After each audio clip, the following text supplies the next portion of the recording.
ერთ-ერთმა ბრალდებულმა მოიშორა დანაშაულის საგანი, ასევე მობილური ტელეფონი. ახალი დეტალები შარტავას ქუჩაზე მომხდარი სასტიკი მკვლელობის საქმეზე. ირკვევა, რომ ემიგრაციიდან დაბრუნებული 25 წლის მამაკაცი ბავშვობის მეგობარს წარსულში მომხდარი კონფლიქტის გამო სისტემატიურად უთვალთვალებდა. 8 მაისს 31 წლის კაც ბრალდებულმა ჩასაფრება მოუწყო და დანა გულში ორჯერ ჩაარტყა. სახე დაუსერა და ადგილიდან მიიმალა.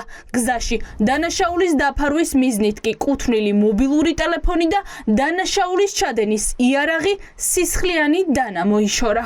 ის ფაქტობრივ გარემოებასაც უთითებდნენ, მითითებული აქვს ფარულის საგამოძიებო მოქმედებაში ყველა საკითხის გამოკვლევას აპირებს ბრალდების მხარე, დეტალურად გამოარკვიოს მათ შორის შურიზების მოტივთან დაკავშირებით არსებული კითხვის ნიშნების და ის ფაქტი, რომ ბრალდებულებისთვის ცნობილი იყო, სად იმყოფებოდა გარდაცვლილი, ესეც რა თქმა უნდა ამ ეტაპზე გამოკვლევის ეტაპზე მტკიცებულების მოპოვების ნაწილშიც ამ კუთხითაც აქტიურად მიმდინარეობს საგამოძიებო მოქმედება. ამოღებულია ერთ-ერთი ბრალდებულის ტელეფონი, რომელზეც და ასევე მათ შორის სხვა ტელეფონი, გარდაცვლილის ტელეფონიც, რომელზეც დაინიშნება ექსპერტიზა და მეუღლის ტელეფონი. ისინი ყვებიან ფარულის საგამოძიებო მოქმედებაში იმ ინფორმაციას, როგორ განვითარდა მოვლენა. თავდაპირველად პოლიციამ მკვლელობის საქმეზე ერთი პირი დააკავა, თუმცა დადგინდა, რომ ბრალდებული მარტო არ მოქმედებდა.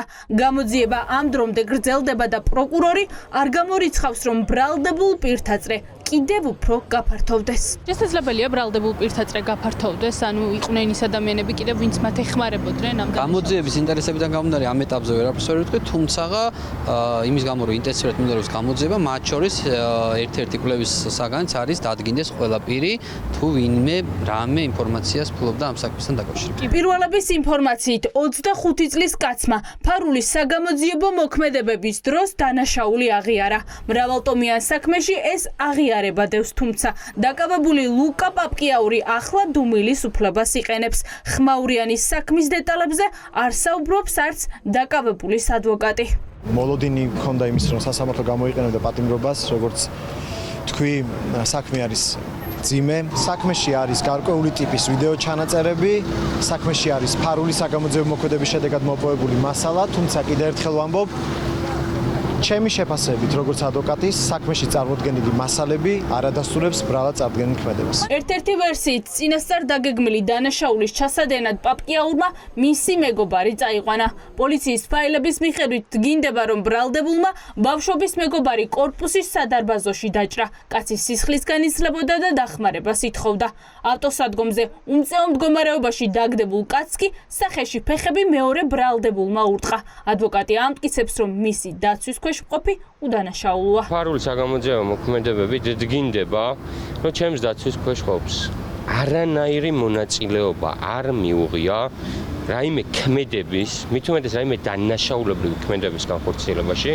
საქმეში არის ვიდეო ჩანაწერები და ასევე ვიდეო ჩანაწერებიც არის მაღალი ხარისხის მტკიცებულება, ობიექტური მტკიცებულება და საზოგადოება იხილავს ამ ყველა მტკიცებულებას და ნათელი მოეფინება იმ გარემოებას, რომ ჩემი დაცვის ქვეშ მყოფი არ არის ამ ქმედებაში საერთოდ რაიმე სახით გარეული, რაც ქვია დანაშაულებრივ ქმედებას. მრავალტომიანი საქმის არსებითი განხილვა საქალაქო სასამართლოში 2 თვის შემდეგ დაიწყება.